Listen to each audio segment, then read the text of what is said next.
2018 GSL Season 1 Code S Daybreak. Live from Free Cup Studio in Seoul, this is the GSL. You gon' pay for this. Forget your money, no need it. After all this time, I still don't buy the jury. What's up, guys? Welcome to the GSL Code S. It is day 3. We have Scarlett in the studio, here to avenge the death of Sort of. Yes, that's why she's here. That's right. Her 4th Code S in a row. Pretty exciting about that. Gets that revenge match against Alive to start off today. Definitely looks like a group she has potential to get out of. It's been a pretty stellar Code S so far, Tasis, I would say. We've had innovation for our Terrans, 2 Protosses, SOS and Deer, and Leenock as our Zerg. Kind of a surprise there, actually advancing when we thought Solar was a little bit more likely to move on. Today we have Rogue versus Dokyung. Dokyung formerly known as Billowy, and then Scarlett versus Alive. That's right. It's a pretty cool group. Like I look at Billowy and I don't see too many chances for him to get out. Seems like he's a little bit weaker, but you know, things can happen. Billowy's from time to time shows some brilliance in his play. There's no doubt about that. Will he show that here against Rogue, the BlizzCon champion? Not as sure. It's tough.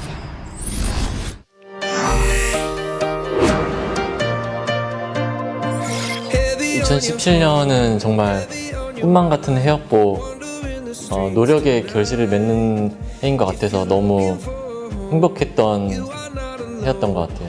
세를 넘어와서 바꾼 것보다는 그냥 전 아이디가 그렇게 마음에 들진 않았어요. 그래서 바꾸고 싶었는데 어떤 걸로 바꿔야 될지 모르겠다는 생각이 들었는데 그냥 추천을 받았어요.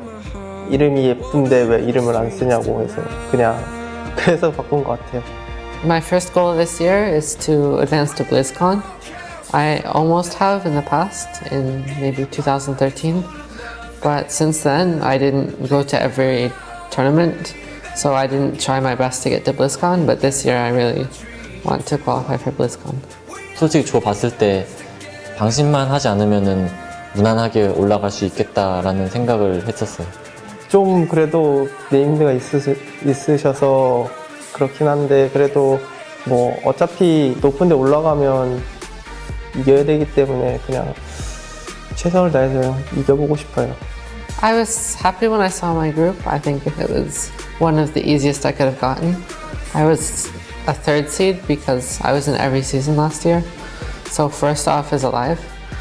I played him in the last match of season 1 last year and I barely lost, so I want to get revenge on Alive. I think I should be able to advance. 병렬이를 제외한 3명이 다 제 기준에서 고만고만한 것 같아가지고 기쁘면서도 좀 불안한 부분이 들더라고요. 아무래도 올라가게 되면은 병렬이랑 저가 올라가지 않을까 생각하고 있습니다. 네, 2018년도에는 2017년도에 못 이룬 꼭 GSL 꼭 우승을 할 수 있도록 하고 꼭 팬분들과 또 가족들을 또 결승전 무대에 초대하고 싶습니다. 작년에 떨어질 때마다 계속 최종전에서 떨어졌는데 그래서 그런지 1등 진출을 안 하면 또 최종전에도 떨어질 것 같아요. 그래서 이번엔 꼭 1등 진출하고 싶어요. For many foreigners, when they come, they just want to qualify first to Code S. But now, since I have many times in a row, I feel like I expect myself to qualify, and my goal is advancing further in GSL itself. So, yes, I'm happy I've always qualified, but really I want to advance farther this time. 안녕하세요, 팬분 여러분들. 이제 2018년이 시작됐네요.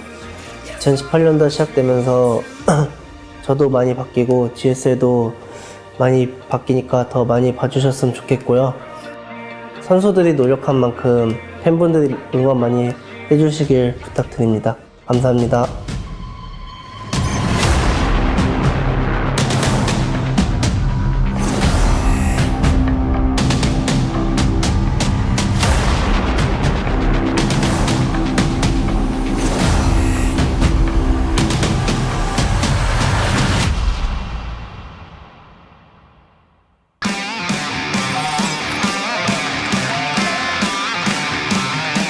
All right, we're moments away from getting this started. This is Group C, our third day of the new year here at the GSL Codes. This is Season 1, and I am really hoping Scarlet can advance. I think it's a very realistic thing, despite the fact we have very powerhouse, or I should say, real powerhouse players like Rogue here. Yeah. Alive, of course, a very scary player. Dokyoung, who's formerly known as Billowy, is a good player and has caused a lot of upsets. I really enjoyed casting him, especially in Pro League. Sure. I don't think his odds are that good at advancing today. No, not too good, but it can happen. Right. I really don't see it happening against Rogue specifically, but sometimes Scarlet gets a mental hang-up against Protoss. Right. And PBT right now, Protosses are having really good win rates, so maybe he could upset Alive as well. So there's a chance for everyone in this group. The only person that I really look at and I'm like, well, you really should get out is Rogue. Oh, for sure. Well, Rogue had one of the most amazing stories in StarCraft 2 history last year. Yeah. The fact that he eked into the WCS Global Finals at the very end and managed to take the whole thing is crazy. He just continued to improve and improve and improve. He was always bringing a better iteration of himself. Yeah. Each game that we saw. He was pretty monstrous, really, right? Like, he barely lost to one hold position circling to Sue in one of Sue's final runs in that round of 8, right? So we got to remember that.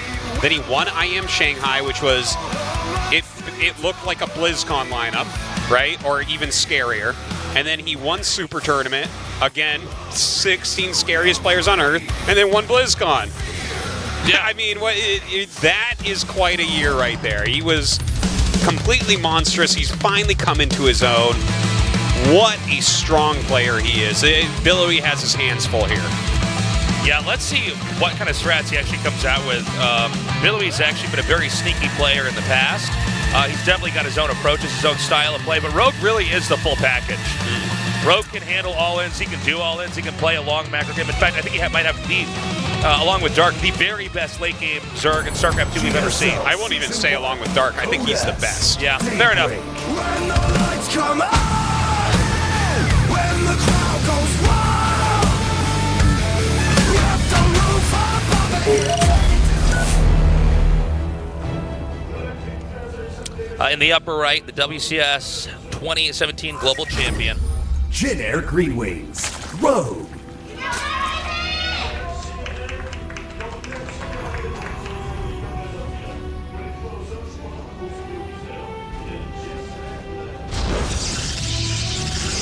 And in the bottom left, in the red, Dokyoung. definitely the underdog in this series. But I like a good underdog story, Artosis. Sure. I would not mind him doing well. Like, when he plays well, it's really great stuff. He comes up with a lot of fresh stuff, if I could say so. I mean, I like him. He's a good Protoss, but definitely a bit outclassed in this group. Really, any group. He's one of the guys that just gets into Codes, you know? Oh, happy birthday to Rogue. Oh, I didn't know it was his birthday. No regret and rapid spotted in the audience. Yeah, I did not know it was his birthday at all. I wonder if for Dokyoung, going into this match, maybe in some ways the fact that he's against Rogue is actually a good thing because the pressure is off. If you win, whoa, that's crazy. Yeah. What a huge upset. If you lose, it's really no big deal. Yeah. And I think that the other players in his group are much more manageable. I think it was maybe GSL Season 1 of last year. I was really hyping up Billowy quite a bit because he was starting to show like truly great results in the online leagues. Yeah. And then he had like an almost remarkable group. He played some really fantastic games in it and just barely lost against some really big titans. Thing is, I haven't seen too much of Billowy lately. That's right, he's tweeting. He's like, "Get in here, guys. GSL's sick. I love it. Wow." This is a good time to have GSL, by the way. Saturday afternoon. Yeah, it's nice. This beats like Saturday morning cartoons. Oh, for sure. This is the adult version of that. Saturday morning cartoons are not what they once were. We used to have a sick, badass lineup, okay? When I got to do they have watch... bad cartoons now? It can't be as good as it was in my day when I was watching the cartoons I liked, that's for sure. But, like, think about it, right? Like, at one point, there was like, Pokemon, Batman, Jackie Chan Adventures. I mean, can you really get better than these cartoons? Anime? Those were some great Saturdays. Yeah. I used to watch all Pirates those. of Darkwater. I used to watch those all, right? And then go to a Magic tournament at a local card shop. That was Saturdays were my day. That was the day where I had all my fun, and then I went back to school and I was the quiet nerd. You had that nerd. and a bowl of Fruit Loops, you made it, man. That's it. That's it. Ling is going to be able to get up here. I actually thought that was one Ling for a second. I thought it wasn't taking damage. The way it looked, I'm like, what? Can you miss now? So the one Ling does get in here. It was 2 initially to get some scouting off. So it's 3 gates right now for Protoss, with a sentry being made. The 2 Adepts out here for pressure. Ezra Zerg's trying to drone up as much as possible, having a healthy balance of defense against the Adepts. Yeah, Robo coming up rather quickly as well, and the Overlord will see that. This is kind of an interesting build to see here out of Dokyung. You know, normally when you see just like 3 gates right away, that it can be like a defensive play, but it means like no Stargate, right? So sometimes you'll just see them take an extremely fast 3rd base with this and then hit some sort of timing attack. Of course, with that Robo coming up, this is kind of what I think is going to happen. It's like if you were going to go for fast Prism, I feel like you might even make the Robo first, right? So Sure, yeah. maybe just a bit of Adept pressure into a 3rd base. We'll see. But a Roach Warren coming up from Rogue. See, this is one of the reasons why this guy's the best, man. We were talking about this. Was it Sortiv's game where he like countered before the day started in general? Because I used Bill as a big example of people who don't make Roach Warrens. Yeah.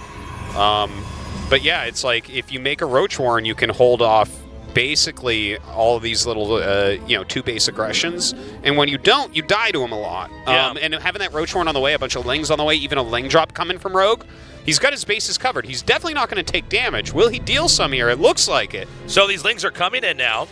The workers have been pulled. The Adepts out on the field right now are not going to be able to come back here and defend it as easily. The Lings are going to go ahead and avoid the sentries for the time being. They do take out 1 Adept. And this is a lot of interrupted mining timing. Meanwhile, another surround down here. These Adepts will shade away. And he'll eventually deal with these Zerglings, not using any force fields there to try to block or anything, but he's got his 3rd defended. Oh, he can't be losing too many workers to He's this. also not mining gas in between this. There's only 1 probe in there. It's kind of weird how sometimes it's not even how much damage the Lings did, but how well the other player recuperated from it, as in like making sure he was mining everything he was supposed to be getting back there. Looks like he should have a force field up just barely in time. Keeps that Adept alive. Yeah. A bunch of Roaches and Ravagers and Zerglings on the way, so definitely some additional aggression is going to be coming out here. And against what he's facing, this is going to be really strong. Is he going to try to break the front, or will he just go for a cancel on that 3rd base? He may actually. No, he's going to come up here and try to get the 3rd. I like it. Shut that down. I think he could still definitely keep hitting the front up here as well, though. There are a lot of sentries, but if he can actually take out this Robo, that's one of the key structures that you need to try to hold off all these Roaches and Ravagers. So actually getting rid of that would be huge. And that's exactly what he's going to be doing here. Without the Robo, it's just Gateway Tech to defend. Yeah, that goes down. Such strong play here out of Rogue. You know, it's kind of a weird off-brand build here from Dokyung, and he immediately recognizes what's going on and counters it so well. Yeah, he's really exploiting the weakness of this. I actually don't think that this can be stopped at this point in time. No, it's over. Yep, that's it. GG. Rogue takes game number 1. Very straightforward push. Ends the game. It can be very, very dangerous. If you don't go for that early Stargate, like when you think about it, the Stargate is kind of just, not only is it great at scouting and forcing spores and stuff like that, but defensively it's the strongest thing that you can do. Because you can't do attacks like that as Rogue. You got 2 Oracles, that gets slaughtered. Right? Yeah. You have a Phoenix, the drop never occurs. There's like a lot of things that has built into it. So watching Dokyung like kind of bring in this off-brand build, I don't mind seeing something like that, but Rogue shows why he's a multiple tournament champion, the defending world champion, with his reactions there. Yeah. This guy, I think you can call him the smartest Zerg in the world, like the way he plays this game. He looks at the opener there for Dokyung and goes, obsolete. Yeah. Let me just hard counter that and let's go into game 2. Don't ever try that build against me ever again. Ascension Ire is going to be map number 2. I think we will have to see some adjustments from Dokyung as far as how he's playing this, and especially how he's going to open this up. And hopefully we could see him get a closer match here against Rogue, because that was a game that ended GSL immediately as we Season entered into 1, mid-game. Code S, Daybreak. When the lights come out.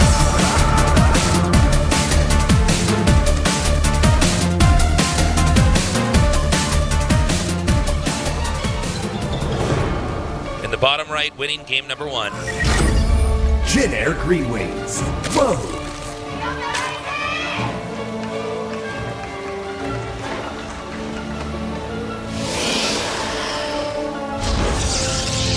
And in the upper left, in the red. Dokyung. So we've had an ID change here. Kind of surprising to see Billowy change his ID to Dokyung. Dokyung is his actual name, by the way. Yeah. We don't normally see that with pro gamers after they've been around for a while. I mean, it's ultimately his choice. Usually, we don't see them change it just for the purpose of branding. Like if you had a band, and then after your third album, you decided to change the band's name. Yeah. I know what you mean. I don't like it generally. I don't think that Billowy was the strongest ID I've ever seen. So I'm not minding it as much in this case. Yeah. He still hasn't truly made a name for himself. Only really hardcore StarCraft fans are super aware of him and his play. So he was going to change it. Now might be the time. He's on the very outer perimeter. Yeah. Within the StarCraft 2 top tier Korean scene. He's the Still a great scout player, that gets eaten by the wolves is what he is. He's If GSL is an army moving through the forest, he's the one that goes out to see where the enemy is and maybe the bears get. Thanks for coming down, guys. What was it in Star Trek? The guy that was they'd always have like one extra person on Whoever Star has Trek. the phaser rifle is going That's to die right. 100% of the time. Yeah. That's back when you couldn't kill main characters. Yes. Now it's all Luckily, about killing we've the main gotten characters. that- yeah, we've gotten that we fixed. grew past that in You storytelling. don't want to be a as main character anymore. As the human race. Yeah. So, is Dokyung going to do anything fairly basic here? Not that there's anything wrong with doing that, but it seemed like in that last game, it wasn't even that the Adept harass was that bad. It seemed like Dokyung, I'm having a hard time switching names here. Dokyung just did not quite have the right unit composition for a very straightforward rush. Like what Rogue did back there is so much hard to do. Yeah. As it is, are you able to identify that you can do that? Well, and then execute it in time. It was a few steps, right? Like he sees that there's 3 gates. He got those 2 lings in, saw no Stargate. So immediately, if you don't see a Stargate, throw down a Roach Warren, man. Like defensively, offensively, there's a lot of things you can do with it. There's not a mothership core. There's no flying units to pick away at the Roaches or Ravagers. So that's the first step, right? Then he drops the lings, and it really taxes the multitasking. He also made another big group of lings to fend off the pressure adepts, which were not only supposed to pressure and force a couple units, but scout. So he didn't even know the Roach stuff was coming. Like, there was so much going on there for Dokyung that he just fell apart completely. And that just shows, like, that's how Rogue beat him there. It's not like he had to die to that. If Rogue gives him vision, after the Zergling drop, he lives through all that. Right. The game doesn't end. It's just there was too much for him to handle. Yeah. And really, it was over when the Robo goes down. You don't have any easy response to the Roaches and the Ravagers as they come in like that. The corrosive biles just continue to come down. You're running out of the force fields there. It's tough. This time around, we do have a Stargate with the Oracle coming up here. A little change. He doesn't want to die like he did in that previous game. That would not feel good. Rogue showing he really does understand what he needs to do. But, Rogue, this is going to be more close to the style that he plays against all the time. It is super standard still to be going Stargate against Zerg. Yeah. So he's got that Evo down. Probably get the plus melee attack. We'll see about that. We got the Robo coming up here. One drone is shot down. But overall, pretty good defense. I think from here, Rogue just has to wait and try to get a solid read as he techs up. Stargate's really just the norm at this point in time in PvZ. Like if you don't see it, then you have to start altering your play, but it's almost better to assume that they are going to get a Stargate until you see that they're not every game. Yeah, you should kind of expect it. Like, if you don't have a Spore up at the Oracle timing after the Nexus, and you did not scout that there was no Stargate, that's a mistake. You're playing with fire at that point because the Oracles can just destroy you. So third Nexus coming up after that Robo, going into the Twilight and Forge. Very standard stuff. Right. Looks like about a 5-minute layer. Started here from Rogue, going into a Baneling Nest as well, getting a Drop Lord. And Dokyung's going to continue to poke around here with these Adepts. I do like the Overlord drop that would come in here. Oh, good catch, though. Yeah, that was a good catch. But I think the idea of the Protoss player having to keep the third safe and also poking with Adepts means an Overlord drop is really worthwhile. Yeah. To try to interrupt where they're positioned. And this is the beauty of the Phoenix, though. You find that, and suddenly it's like, oh, okay, that's just not happening anymore. And as soon as you catch that first Overlord, it's probably just not going to happen for a while anymore. Right. You're so tuned into it, so that Rogue will probably not try that again anytime soon. That layer going to be finishing up. Charge on the way. Templar Archives as well. Again, very standard stuff. It is Ascension to Ire. This is kind of like very standard macro map, much like Abyssal Reef. You get a lot of long games in PvZ on this map. Right. So Immortals are being incremented out as the Protoss' upgrades are about halfway done. Attack as well as Zealot leg upgrade there. And I don't think we're going to see any attacks right away. We are going to finish up this Gateway Explosion, then Protoss may start to poke out here. But for the time being, I think Zerg's going to stay back and just get ready. Well, not a whole lot that they can do against each other right now. You know, when Baneling upgrades and Hydra upgrades finish up here, you can't really attack into Zerg at that point. You can do some light harassment, but you have to stay on the defensive because they can just roll through you. But there's a Spire on the way. I like that. Let's see where he goes with that Spire. Yeah, let's see if he actually commits with that. Taking up to that. We see Protoss going to go ahead and try to poke out now. Try to get rid of any Lings that are out here to spot. Both guys putting feelers out there for the time being. We have Zerg just about to finish up that 4th base. That's where the macro is really going to kick in.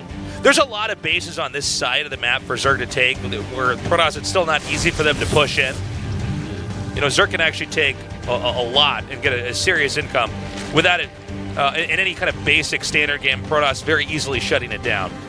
So I think this is one of the maps that probably allows itself for longer PvZ games that we've seen here. Oh, yeah. Very long games on this map in general. Look at this. Baneling drop, Did he see getting it? ready. He No, didn't see it, right? I don't know. I don't think so.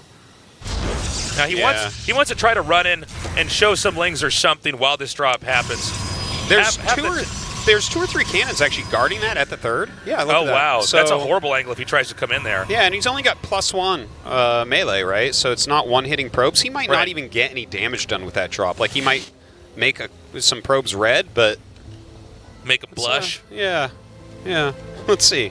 Is he going to fly in? No, it's just kind of waiting. Maybe he's waiting at the 4th for that. That would line up, actually, with +2. So that would be like kind of an almost too brilliant move. Yeah, if he timed it in exactly when the transfer is happening. Yeah. We had 8 mutas come out, 2 more on the way here.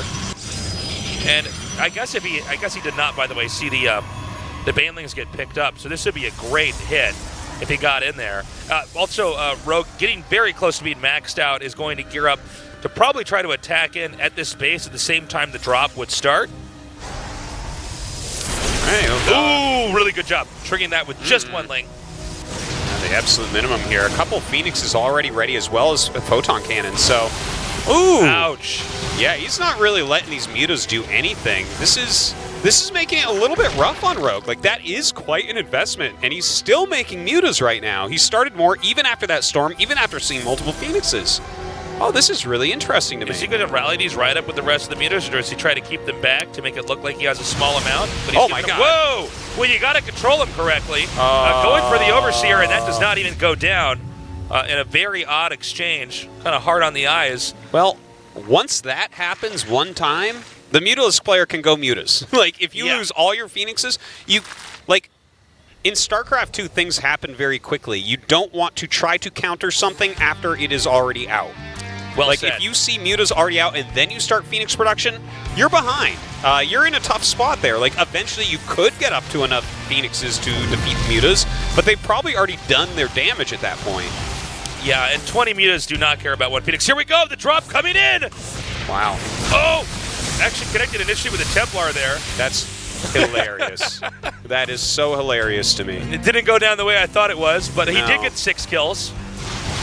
Which is nothing to sneeze at. Yeah, off of the splash there. He could have killed every probe. It was a beautiful move. He did not micro it there, and I love how the shield battery just kept him alive, just taking Baneling hits for days.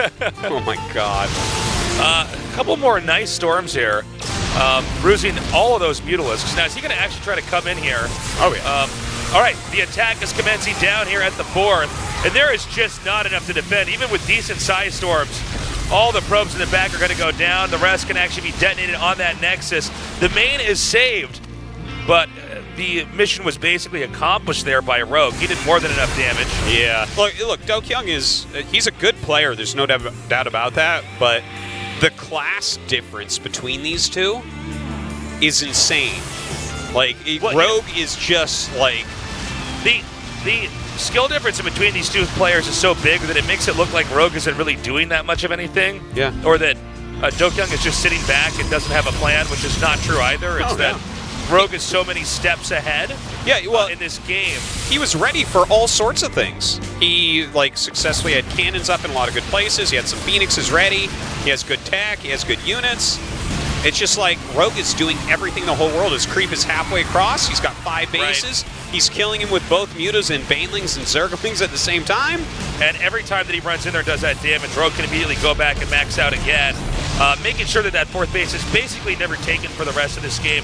This is, as far as I can tell, the beginning of the end. Rogue has such a good position where he can keep the Protoss pinned in his base for a very long time while Rogue continues to grow. Even this just now happening, the Warp Prism getting spotted. Seems almost as though, wow. 52 wow. days. That's a lot of Banelings. He's goofing at this point. Yeah. The thing is, this is, as you like to say, spell his name on the map with those if he wants to. Jeez. He's like infinity ahead at this moment. This is, you know when you've really made it when you have this many Banelings? And there's it doesn't matter how fancy the other player is in his control. So he's trying to just get Templars. Yeah, sacks all those trying to get him because Psystorm is the only thing that can ruin his day at this point. That is so many Banelings. Oh my god. So it doesn't even look like he's going to have to use that many of the Banelings to take this out if the army's not there to defend it. You can see Dokyung's trying to stay at the ramp because it's more of a bottleneck. Now, does that really matter? I'm not... That's a lot of Archons and Storms. That is. It's a lot of splash damage. Now, this is certainly not the most efficient way to trade, but it really doesn't matter. So Rogue 2-0s, easy peasy. Dokyung will go down to the losers match, and Rogue is one best-of-3 victory away from moving on into the round of 16 and being our second Zerg to get there. You know, you say that's not the most efficient way to trade or to win. It's probably the least efficient, to be honest. Yeah. He's like, well, there's a ramp with 5 Archons on it with 6 Psystorms behind them. I'll kill that with Banelings. Quite a few to get through there. But the difference between those two players right there was huge. And Rogue is looking good. He's looking in form. I mean, as you said, he could definitely win a GSL. It could be this one. Coming up next, we've got Scarlet versus Alive, a ZVT to see who's going to face off against the winner of our match already, Rogue. We'll be right back. Stay tuned. This is the GSL Codex. We floated away with sunlight.